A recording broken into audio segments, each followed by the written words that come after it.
Good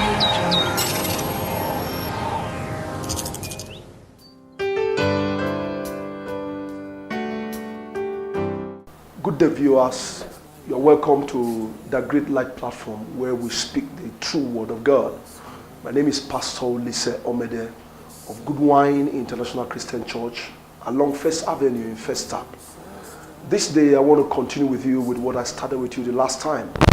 The last time I spoke to you about the story in Luke chapter 18 from verse 1 to 8. In verse 1 there, Jesus made a statement, men ought always to pray and not to faint. So we're looking at the topic, men ought always to pray.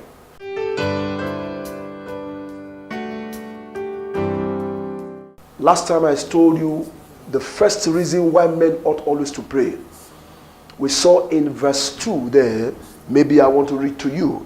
In verse 2 of our story, the Bible records, saying there was in a city a judge which feared not God, neither regarded man. In other words, the first thing we said was that the reason why we ought to pray is because we live in a society, in a generation of people that do not fear God. We live in a generation, in a time where people do not fear God. And so you need to pray. Today I want to speak to you from verse 3 of that story. In verse 3, the woman went to meet the judge.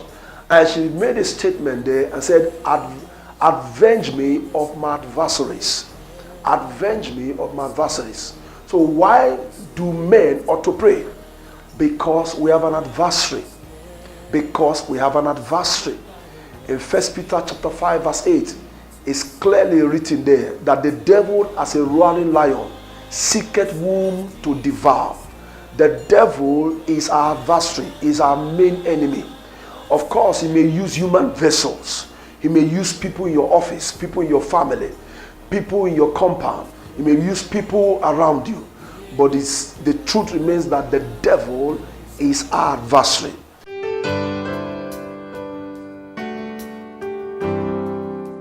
The story is told in Job, about Job. In Job chapter 1 and chapter 2 and chapter 3. Job one day woke up and just found that all his children were dead. By the next day, all that he had was lost. 3 days after, he was afflicted from head to toe. And the Bible went on with the stories of woes about Job. And Job started complaining. Until you get to Job chapter 38, and the Lord spoke to Job. In other words, the summary of that story was that God was telling Job, I am not the cause of your problem. The devil is the cause of your problem. Men and brethren, I came to tell you once again this day that in the times we have an adversary. That adversary is the devil. Revelation 12 verse 10 talks about him as the adversary. 1 Peter chapter 5 verse 8 calling the adversary. In Matthew chapter 15 from verse 13 is a story of a man who had a vineyard, who had a plant. And he went, and the Bible said he planted good seed. And the Bible says, and men went to sleep. And when he woke up the next day, he found out that his entire field has been sowed. Tares have been sowed in that field. And his servant asked him, Master, you sowed good seed. Where did this tare come from? And he used a word. He said, the enemy has done this. The same thing happens to you and I. Every time you go out to put in your very best, there's somebody out there that the devil is using to sow tares into your field. The field of your marriage, the field of your finances, the field of your career, the field of your profession. But as you go back to the place of prayer, you can destroy every workings of the devil. I encourage you this day, go back to the place of prayer and become the champion of your life again.